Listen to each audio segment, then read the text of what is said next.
All right, let's jump right into this explainer. I want you to close the blinds, maybe lower the brightness on your screen, and lean in real close. Because today, we're going to completely deconstruct, really just gut open, one of the most terrifying urban legends of all time.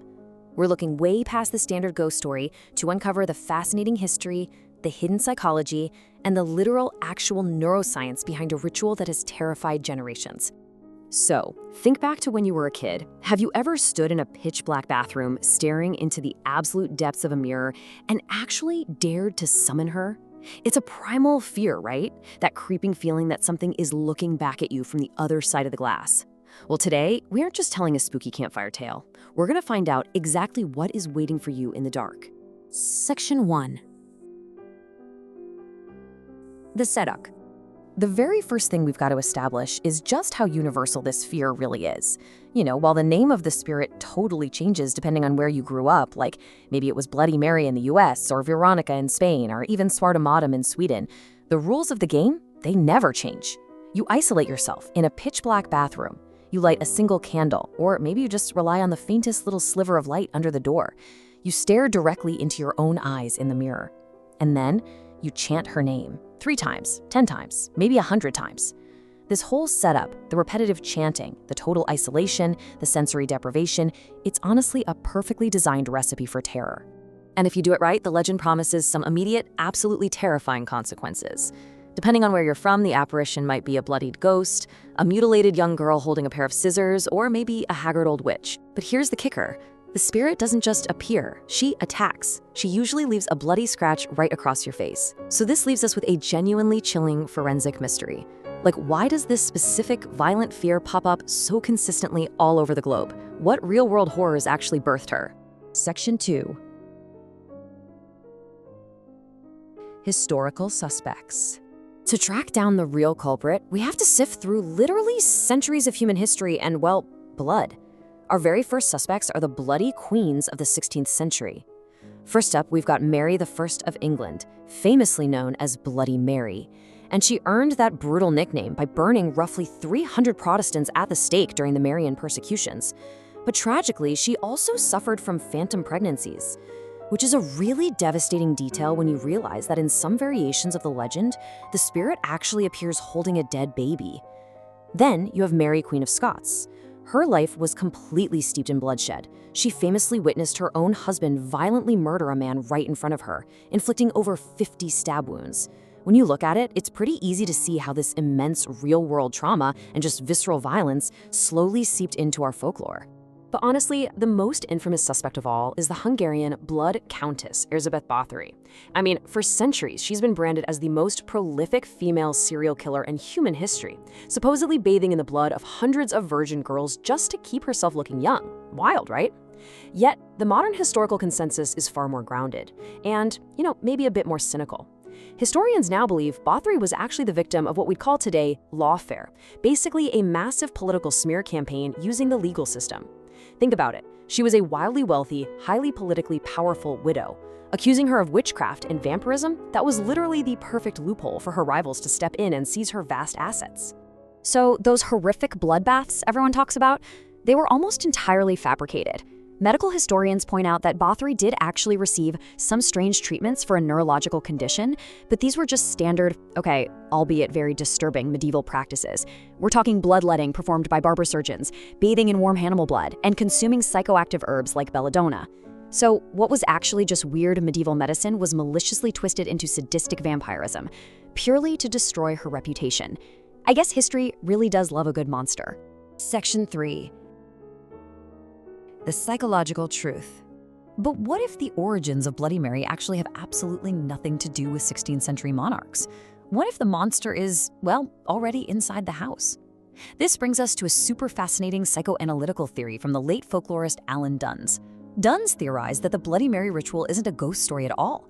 He argued it's actually an anticipatory psychological coping mechanism. Basically, it's a prepubescent fantasy and a communal rite of passage for young girls, usually right around the ages of 7 to 12. Because during this incredibly turbulent time in their lives, young girls are facing profound anxieties about the onset of puberty, specifically menarche, or their first menstruation. It's this deep fear of bodily changes, of bleeding, and of an impending transition into womanhood that suddenly feels totally out of their control. And when you break it down, every single element of the ritual maps perfectly onto this psychological reality. I mean, why is the game always played in the bathroom? Because the bathroom is the private space where we deal with hidden bodily functions and changes. Why the total obsession with blood running down the face or a sudden bloody scratch? Dundas says it's a symbolic displacement of menstrual blood. And the mirror itself?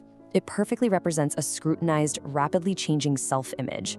The ritual actually allows young people to safely manufacture fear and confront the bloody changes of adolescence in a controlled, kind of gamified environment. So the monster isn't Mary.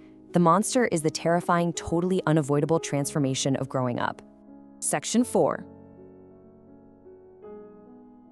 The neuroscience. Okay, so psychology explains why we play the game, but it definitely doesn't explain how people genuinely see monsters looking back at them. Because let me tell you, they absolutely do. To figure this out, clinical researchers developed something called the mirror gaze task. It is beautifully simple and incredibly unnerving. Here's how it works. A participant sits exactly 0.4 meters away from a mirror. The room is very dimly lit, precisely calibrated to 0.8 lux of illumination from a light source placed behind them. And then they're instructed to stare directly into the eyes of their own reflection for 10 minutes straight. Does this sound familiar? Because this strict clinical setup is the exact same environment a teenager creates when playing Bloody Mary in their bathroom. And guys, the results of these clinical trials are absolutely staggering. A massive 58% of perfectly healthy, non-clinical individuals literally perceived strange new faces appearing in the mirror. And we are just talking about slightly blurry edges here. Participants reported seeing their parents with deformed traits, completely unfamiliar strangers, old hags, animal faces like pigs or cats, and genuinely monstrous, fantastical apparitions. Their own reflection was essentially erased and replaced by a living nightmare. No way, right?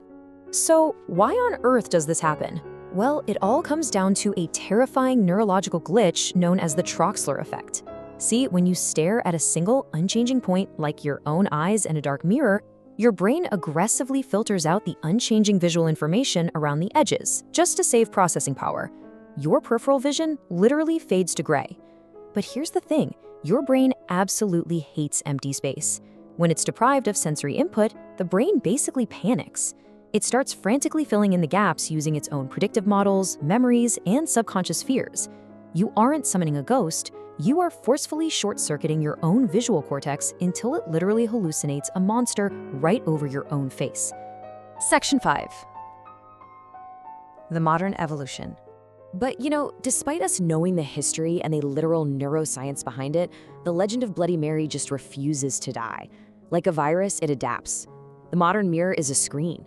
Today, teenagers are using their smartphones to document the ritual, taking what was once a deeply private psychological fear and turning it into a gamified, globally broadcasted social event on platforms like TikTok and YouTube. Folklorists actually call this digital legend tripping. We see augmented reality filters specifically designed to warp faces into monsters, perfectly mimicking that Troxler effect. We've got AI-generated storytelling platforms personalizing the horror for us, and the legend completely thrives in pop culture, showing up as a sadistic antagonist in video games like The Wolf Among Us or Identity V.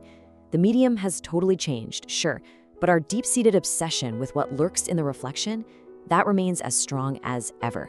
So, whether it's driven by the echoes of historical trauma and smeared queens, the very real anticipatory anxieties of puberty and adolescence, or literal, predictable retinal glitches caused by low light, the mirror is really just a blank canvas. It's a liminal space.